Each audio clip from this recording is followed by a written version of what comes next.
All of you are aware that, mashallah, IREF is conducting a very unique session every Sunday with the title Dars-e-Quran in English.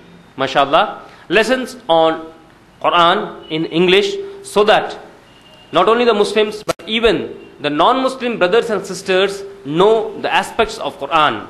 So normally the lessons on Quran, that is Dars-e-Quran, is in Urdu. We don't have places where the explanation of Quran is given in English. Only Muslims are benefited because of this Dars in Urdu.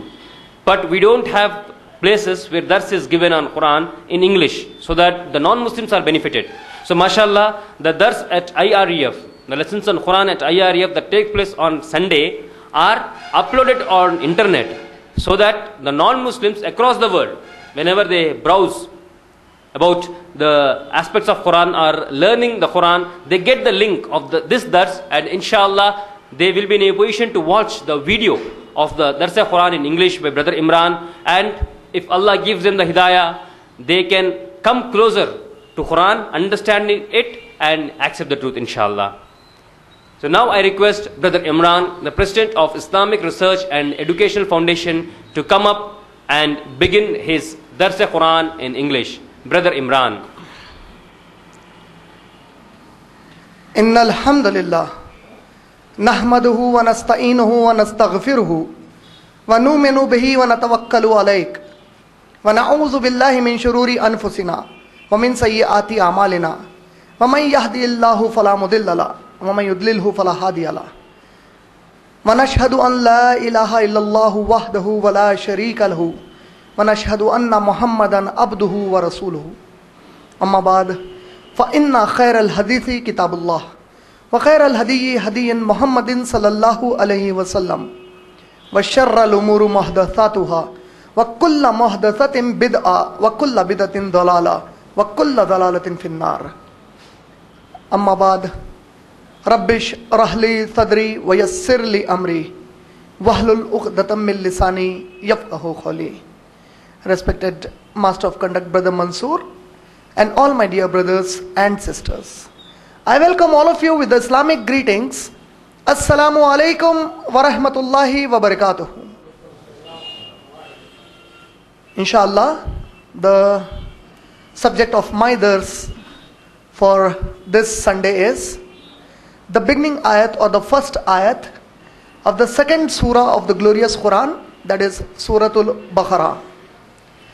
But before I begin Suratul Baqarah, let me go with a brief recap of the entire Suratul Fatiha in order to make all of you recollect the various important points that we discussed in Surah Fatiha in a gist, so that we can, as a sequence, chain our dars for today with the dars that we were conducting previous Sundays. In very brief, to remind all of you, I have said that Surah Fatiha was not the first surah that was revealed to Prophet Muhammad sallallahu alaihi wasallam. The exact number of its revelation as a surah cannot be authentically claimed by any scholar of the modern time. The simple reason being that Prophet Muhammad sallallahu alaihi wasallam and his beloved Sahaba Akram raziyallahu ta'ala anhum ajma'in, they have not given great importance to record the date and the exact sequence of the different ayat that were revealed to Prophet Muhammad sallallahu alaihi wasallam in a duration of 23 long years. Yes, to study or try to study about the various chronological revelations to Prophet Muhammad sallallahu alaihi wasallam can be an academic part, but is not a part of the iman of any Muslim.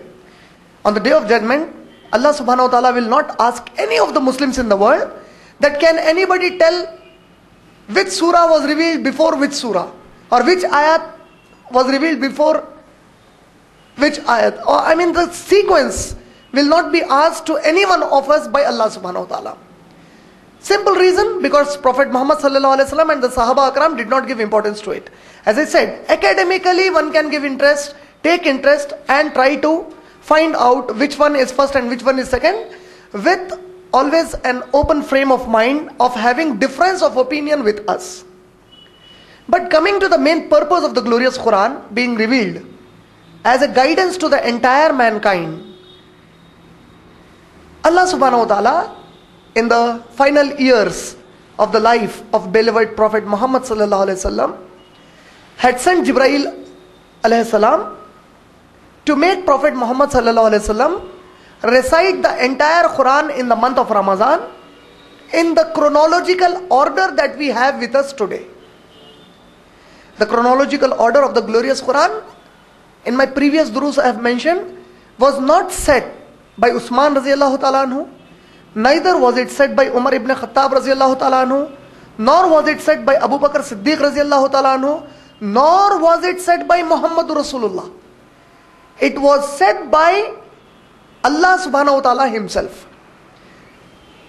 Allah testifies in Surah Qiyamah, Surah number 75, ayat number 16, 17, 18 and 19, that, O Prophet, do not turn your tongue in order to recite the Quran in a hurry. For the one who revealed it will make you recite it and will make you memorize the Quran revealed to you, and will set it in chronological order for you and will explain the meaning for you. The entire responsibility of the Quran was taken by Allah subhanahu wa ta'ala himself. So this is confirmed from the glorious Quran. In a format of a mushaf, I in fact told in one of my durus that the Quran was not revealed to Prophet Muhammad sallallahu alaihi wasallam in the form of mushaf. Mushaf means a book format.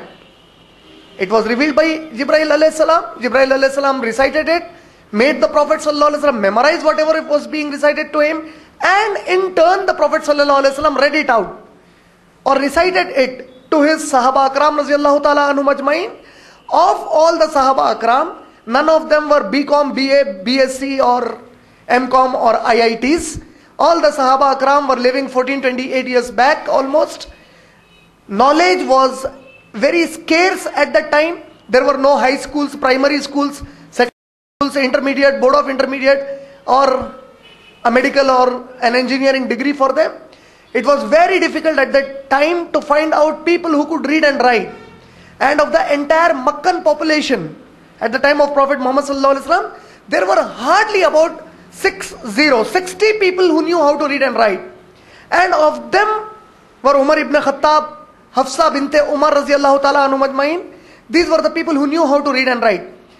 So now when the Prophet sallallahu alaihi wasallam read out the recitation that was made to be memorized to him by Jibreel alayhi salam, he would make the Sahaba Akram write it down. Of the popular Katibe Wahi, those who used to write down the glorious Quran, are Zayd radiallahu ta'ala anhu. We then later find Muawiyah radiallahu ta'ala anhu, one of them, the father of Yazid.